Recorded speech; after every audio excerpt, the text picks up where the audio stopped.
Olá, pessoal! Hoje nós temos nosso sarau de contos, né? E eu não poderia deixar de compartilhar com vocês esse conto que eu sou muito apaixonada por ele, porque minha mãe contava muito, ele é um conto literário, mas é resultado de uma lenda, né? De uma história que povoava, né? Que povoa o imaginário, né?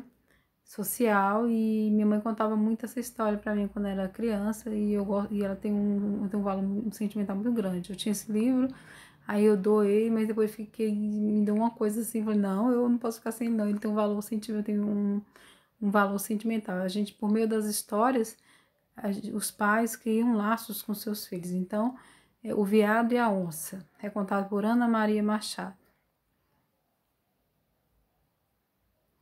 Há muitos e muitos anos, quando as mulheres e os homens que viviam por aqui eram índios, quando o chão era só de terra e quem voava mais alto no céu era o gavião, morava lá no fundo da mata um veado que um dia resolveu fazer uma casa. Andou de um lado para o outro para escolher um lugar, descobriu um platô interessante, no alto de um barranco, onde não ficava passando bicho toda hora. Era perto de um rio encachoeirado. Se ele quisesse beber água, era protegido por umas árvores grandes que não deixavam o vento chegar muito forte. O veado resolveu que era esse o lugar que queria e começou a limpar o terreno. Arrancou uns matos rasteiros, tirou umas moitas que estavam atrapalhando, cortou os galhos mais baixos das árvores, trabalhou o dia inteiro. Quando o sol foi se pondo, estava cansado e foi dormir na casa dos pais para voltar no dia seguinte. Quando já era noite alta e a lua brilhava no céu, apareceu por ali uma onça que ultimamente vinha pensando muito em fazer uma casa. Aproveitava quando saía para caçar e procurava um terreno bom. A onça viu aquela clareira já limpinha e disse: "Que bom, este lugar é perfeito. O Deus da mata está me ajudando. Vou logo cortar umas varas para fazer os esteios da casa e amanhã à noite eu começo." Trabalhou a noite inteira. Quando o sol foi nascendo, estava cansado e foi dormir na casa dos pais para voltar na noite seguinte. Daí a pouco chegou o veado, viu aquela pilha de varas cortadas e preparadas e disse: "Que bom, essas varas estão perfeitas. O Deus da mata está me ajudando. Vou marcar o lugar da casa e fincar os esteios no chão, bem firme." Trabalhou o dia inteiro. Quando o sol foi se pondo, estava cansado e foi dormir na casa dos pais para voltar no dia seguinte. Daí a pouco que chegou a onça, viu os esteios já colocados e disse: "Que bom, o Deus da mata continua me ajudando." Foi até um taquaral ali perto e tirou uma porção de taquaras, que são uma espécie de bambu levinho. Fez uma pilha enorme, trabalhou a noite inteira. Quando o sol foi nascendo, estava cansado e foi dormir na casa dos pais para voltar na noite seguinte. Daí a pouco chegou o veado, viu aquela pilha de taquaras e disse: "Que bom, o Deus da mata continua me ajudando." Foi pegando as taquaras uma a uma e fincando entre os esteios, nos espacinhos pequenos, só deixando livre o lugar das portas e janelas. Depois, cortou uma porção de cipós em birras, para no outro dia amarrar as outras taquaras atravessadas por cima daquelas, fazendo uns quadrados. Trabalhou o dia inteiro. Quando o sol foi se pondo, estava cansado e foi dormir na casa dos pais para voltar no dia seguinte. Daí a pouco chegou a onça, viu as paredes adiantadas, os cipós cortados e disse: "Que bom, o Deus da mata continua me ajudando." Tratou de usar os cipós e as imbiras para prender o resto das taquaras, fazendo uma malha forte de quadrados. Trabalhou a noite inteira. Quando o sol foi nascendo, estava cansado e foi dormir na casa dos pais para voltar no dia seguinte. Daí a pouco chegou o veado, viu aquela malha de taquaras prontas e disse: "Que bom, o Deus da mata continua me ajudando." Foi buscar água no rio, misturou com a terra do alto do barranco, fez um barro bem barrento e foi jogando sobre a malha de taquaras para fechar as quadradas e fazendo as paredes.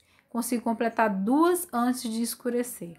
Trabalhou o dia inteiro. Quando o sol foi se pondo, estava cansado e foi dormir na casa dos pais para voltar no dia seguinte.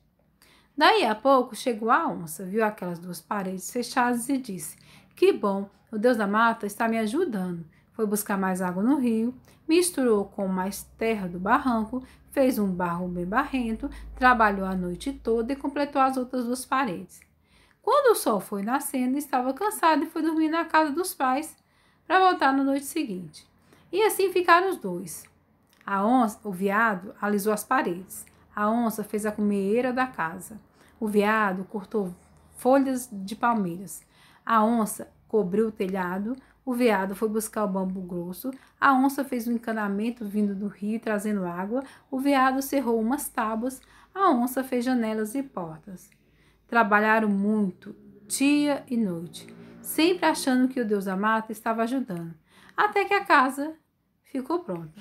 No fim do último dia de trabalho, todo animado, o veado resolveu que não ia dormir na casa dos pais, mas ia ficar ali para passar a primeira noite em sua casinha nova. Tomou banho, comeu umas folhas gostosas, fez uma fogueirinha no quintal para espantar o mosquito e ficou em frente da casa olhando as estrelas enquanto o sono não chegava. Mas quem chegou foi a onça. Quando viu aquela cena, ficou furiosa. Mas que folga! Então não se pode mais nem sair para visitar uns parentes e logo aparece um malandro para invadir a nossa casa? Saia daqui imediatamente. O veado bem que ficou com medo, afinal, onça é onça, mas ele tinha trabalhado muito para fazer aquela casa e não ia entregar assim para a primeira valentona que aparecesse. Desculpe, dona onça, mas deve haver algum engano. Essa casa é minha. Fui eu quem fiz. Quem sabe a senhora não se enganou de lugar assim no escuro? Primeiro, a onça ficou ainda mais furiosa ao ouvir aquilo. Rosnou e berrou. Está achando que eu sou idiota? É? Que não sei onde foi que eu mesma trabalhei tantas noites? Mas o veado ficou firme. A senhora me desculpe, mas quem trabalhou aqui fui eu, muitos dias. Limpei o terreno, finquei os esteios, levantei as paredes, preparei o telhado, o encanamento, as portas e as janelas. A onça foi desconfiando de alguma coisa e respondeu já berrando menos. E eu cortei as varas e as taquaras, completei as paredes, botei a palha no telhado, trouxe a água do rio, fechei as portas e as janelas. Ouvindo isso, o veado entendeu alguma coisa. Os dois se olharam ressabiados. Cada um deu um sorriso sem graça. Quer dizer que era você? Disse a onça. E o tempo todo eu achava que era o Deus da mata me ajudando, disse o veado. Pois é, eu também achava, confessou ela. Então eu trabalhava de dia e a senhora trabalhava de noite. Os dois entenderam tudo, mas havia um problema.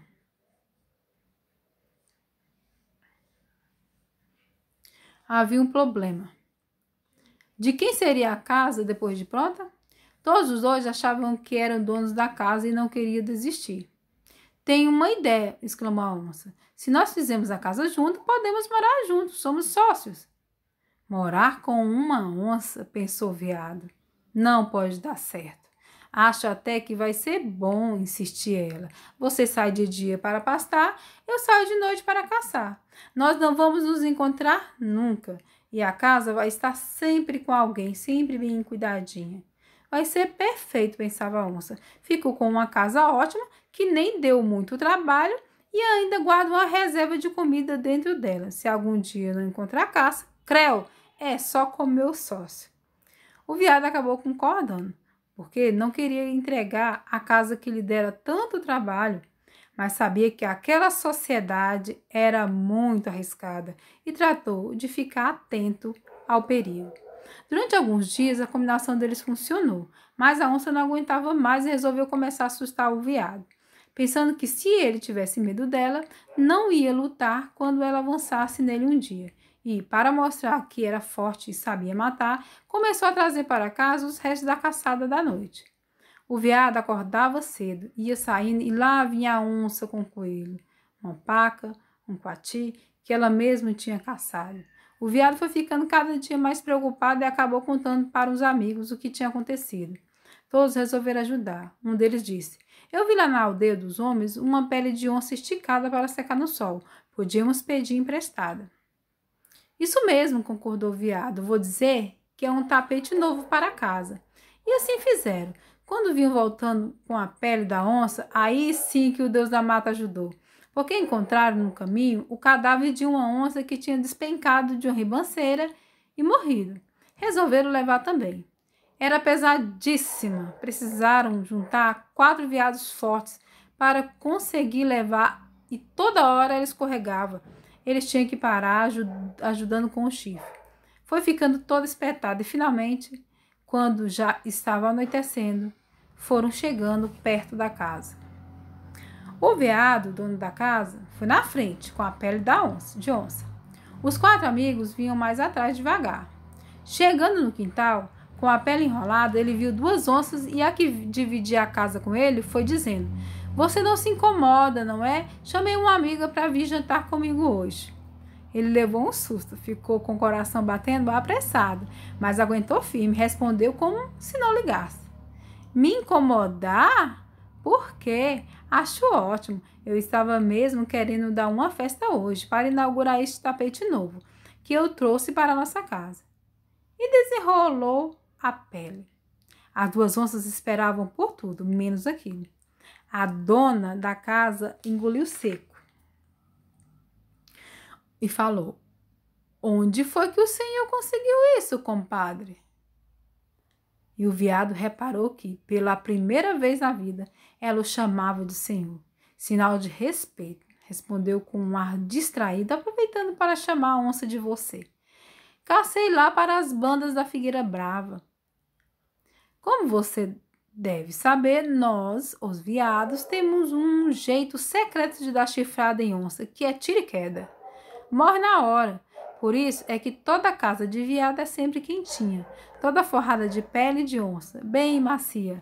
Você não sabia?" As 2 se entreolharam. Ela continuou: "Mas vocês não precisam ficar com medo." E ele continuou: "Mas vocês não precisam ficar com medo. Acho que com essas 2 já dá para forrar quase todo o chão da casa." "O senhor disse 2? Mas é uma só."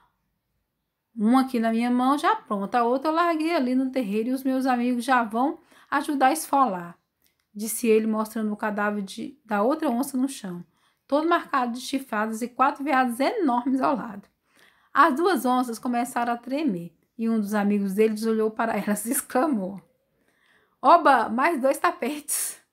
O veado se adiantou com o ar protetor e disse: "Não, nessas daqui ninguém toca. Uma é minha sócia, outra é minha hóspede." Mas as onças foram recuando, meio sem graça, e a dona da casa disse: "Na verdade, compadre, eu estava só esperando o senhor chegar para me despedir. Eu estou de mudança, sabe?" "É", confirmou a outra, "ela vai morar comigo. Eu tenho uma caverna muito jeitosa, fresquinha, com muito espaço. Estou querendo companhia." E querendo companhia. Na mesma hora, o veado aprovou a ideia. "Bom, se é assim, seja feliz. E não me leve a mal, mas confesso que até acho bom, porque então meus amigos podem vir morar comigo e no instante vamos conseguir as outras peles que faltam para forrar as paredes e o resto do chão." Fez uma pausa e perguntou: "Aliás, você não quer me deixar o endereço novo e explicar, bem explicado, onde fica essa caverna?" A onça foi se afastando com a amiga, já saindo da clareira, se virou para trás e disse: "É muito longe, compadre, muito longe. O senhor não ia achar, muito longe." Devia ser, porque elas nunca mais voltaram. Nunca mais mesmo. Tchau, oncinhas. E aí, gente, é a Ana Maria Machado, né, que ela recontou essa história, né? E aí a Supa, que é a responsável por esse casaco, o casaco da onça, né, que chama tanta atenção das crianças, né, a ilustração. É isso, pessoal.